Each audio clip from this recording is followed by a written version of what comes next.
Welcome back to WaterparkRanger's Let's Play Luigi's Mansion. In the last episode, we went through training with the Poltergust 3000, which is a vacuum custom made for sucking up ghosts, and got the new Gameboy horror from Professor Gadd. And in this episode, we've returned to the mansion with our tools, and so we're going to clean up the cash in this place, as well as some ghosts. Now, the reason I'm going after cash is because depending on how much money you get a better mansion at the end, depending on the amount of cash that you get. So, the more that you gather, the better rank mansion you'll earn. And to get the ghosts in this room, turn out the candles. Who put out my candles? You, Mr. Lime Green? Well, dark rooms are dangerous around here. Yes, they love the dark, and now they will get you. Now you're in for it. Just like little red cap before you. May you wander lost in the darkness forever. Are you afraid of the dark, little man? Are you? Huh? Ha ha! Here they are now! Nothing so scary like being yelled at by Abraham Lincoln. So this is a very basic type of ghost. You saw the three of them that were in here earlier, and the key is just, like in training, hit them with a flashlight so they show you their heart, and then that's your chance to vacuum them up. Like Gadd has said a million times. And I'm not really familiar with ghost names in this game, but I'm pretty sure this one's called Gold Ghost, or something like that. And our reward here was a key that came out of this treasure chest. And you'll see in a second, the Game Boy Horror shows you the door that key goes to. And that happens to be the one right here in this room. So this is the very essential basics of progressing through the mansion. Oh, we got locked in. Whenever you get locked in, usually there's either a puzzle to solve, which is very uncommon. Puzzles are not common in this game. Or usually, like in this case, we have ghosts to deal with. And this is a new ghost. I forget what it's called. Maybe Purple Puncher or Pink Puncher. But they have twice as much life.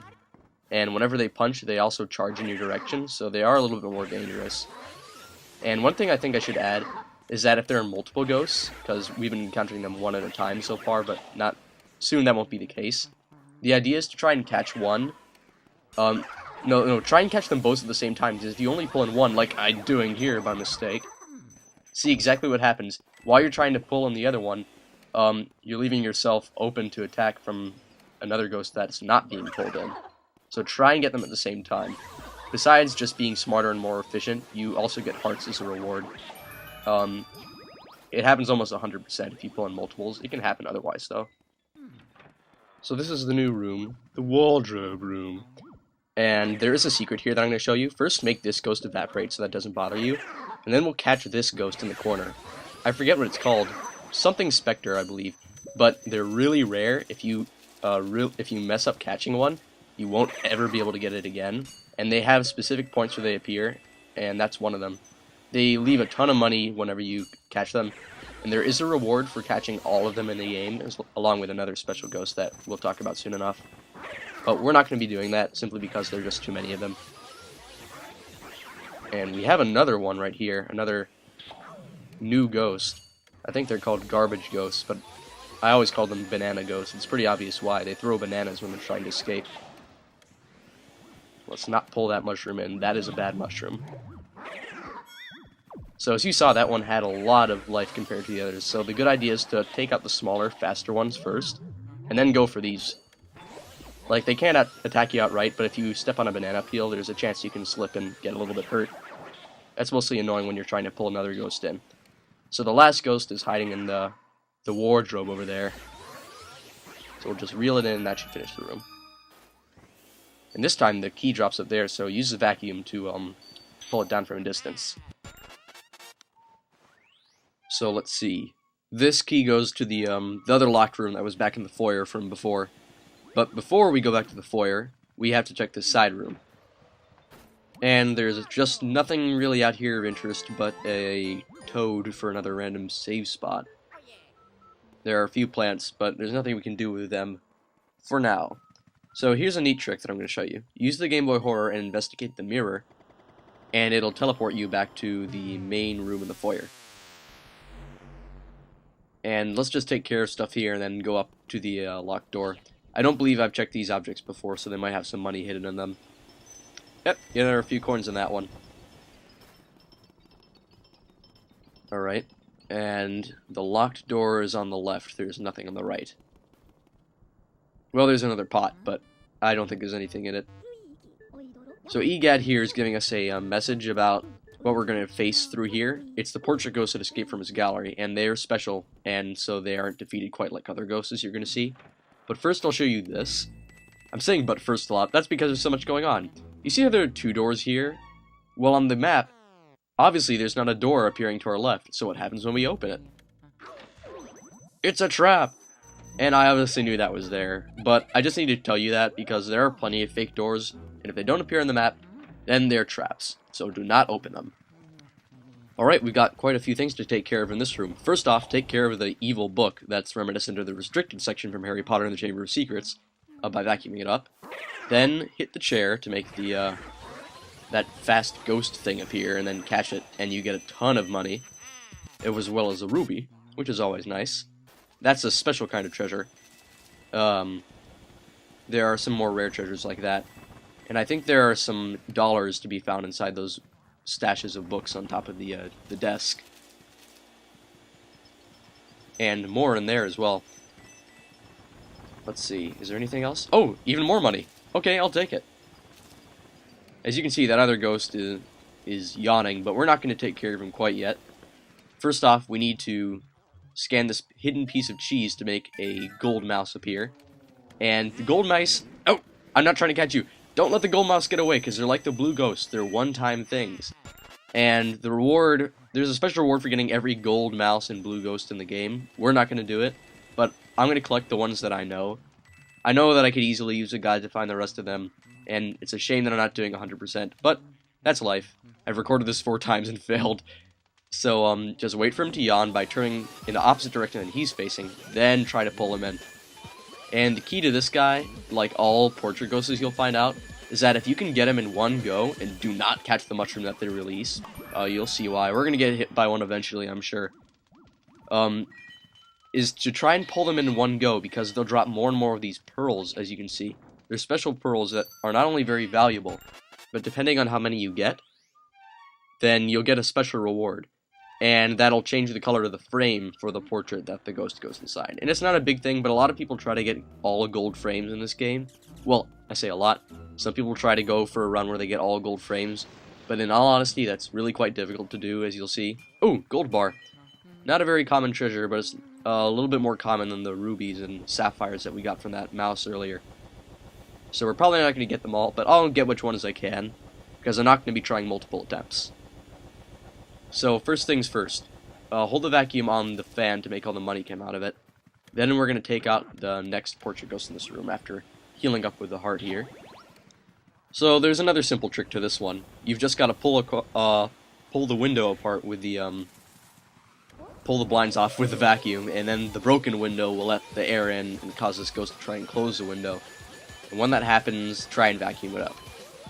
And once again, if you can try and get all the pearls, do so. And you have to do it in one go to get all of them to appear, including the big one. And then not only that, you have to collect them. If you don't collect them, it's no good.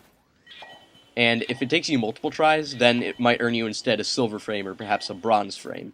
And that's kind of like how your portrait ghost catching skills are rewarded. So those are the basics. And I'm sorry we're not going out for all the blue ghosts and gold mice. I sincerely am. It's just, it kind of irritates me. Who knows, maybe one day I'll actually go and find them all. I just have no ambition to. We don't need to catch them all to get the goal that I want to achieve at the end. And I want to achieve a very good mansion. So this is the nursery, and you heard some creepy crying coming up from before. That's no reason to run out of the room, Luigi. There we go. And the key here is to vacuum the rocking horse, and that'll wake the baby up.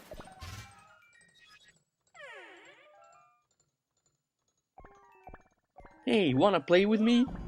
Yeah, we don't want to play with you. So vacuum the bouncing ball and release it to hit him in the face. How violent. Ow, you gave me an owie. I hate grown-ups. I'm an adult. Let's throw this baby to the ground. So he turns us tiny, puts us on his crib. Yeah, this is where the game starts to get a little bit, weird. and he sends a fleet of giant flying rocking horses through the sky, and now this is sort of sounding like a Beatles song, if you get my reference. And he turns gigantic. No, wait. He's gigantic. No, wait. He's normal size. We're tiny. I think. And I don't know why the northern lights are in the background. I guess Nintendo really likes Aurora Borealis. Falcon Punch! So yeah, this is the game's first boss. He's really a pushover. All you've got to do is just walk slowly out of the way to dodge the rocking forces, or quickly, whatever is your preference for dodging. And after he throws the two of them, stand at the back wall, and that way you'll see where all these bouncing balls are coming, so you won't be hit. And then one of them will be, I guess, real, you could say. So do the same thing from before to hit him, and that'll leave him open to damage. Then try and vacuum him as much as you can in the opposite direction to damage him. Alright then, now he only has one more attack, and it's basically he just yells twice and then hops around in a very easy to predict, very slow moving pattern. So just walk around to avoid it, and that's all there really is to this fight. Now an interesting detail, because he's a boss ghost, all boss ghosts are also portrait ghosts, which means you can get different frame rankings. Oh crap, that was a close call right there. Do not stand near the edges when those things are flying at you. I wonder why I ran to the other side then. But anyway, the idea is basically, if you want to earn a better frame ranking, it isn't determined by pearls because, as you can tell, he didn't drop any. That's not how it works. And instead, you have to hold on to as much HP as you can during a boss fight to get a better ranking. So don't let it drop below, don't let your HP drop below 90 at any point, otherwise you will lose your chances of getting a gold frame. And I forget the requirements for silver or bronze, but the basic idea is that the more HP you lose, the worse ranking you're going to get. And remember, ranking only determines the frame, and with different frames you'll get different pictures, and the qualities of the picture may vary. Once again, beauty's in the eye of the beholder. Once again. So, final phase of the fight, you just want to dodge these really fast-moving rocking horses by running, not walking, and stand in the middle to let these two pass on either side of you. A lot less work that way. So he does move a bit faster once his HP is really dropping low like this, but the basic strategy remains the same, and just the same will bring him down. Really quite an easy boss after all.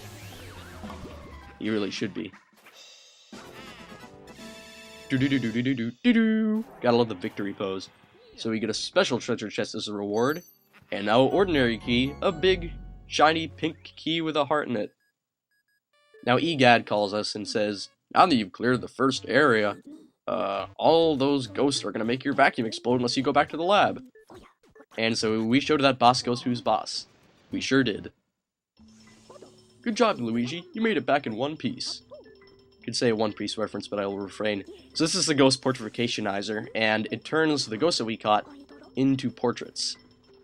And we can check them out in the gallery, but I'm not going to do it, frankly because I don't want to, and you'll get to see them as soon as they come out at the other side. So these are the basic forms of the three ghosts. I'm guessing all the other minor ghosts we caught got vaporized. And that would be a scary thought if it wasn't for the fact that I really do hate them, so I'm fine with it. So watch the process carefully. And you might want to rewind just to see Gadd's motions. Or not. We'll do this a couple other times when we clear other areas. So we're pressing them into visible forms.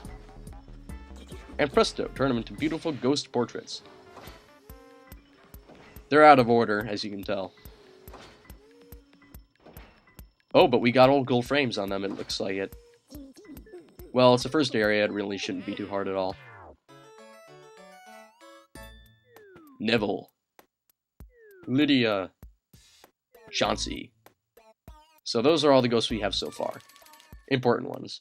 So there's our coins, dollars, gold bars, emeralds, rubies, and pearls, which are worth quite a lot. And there's a high score at the bottom that I said a long time ago. So let's see if we can ever pass it. And we will get closer next episode.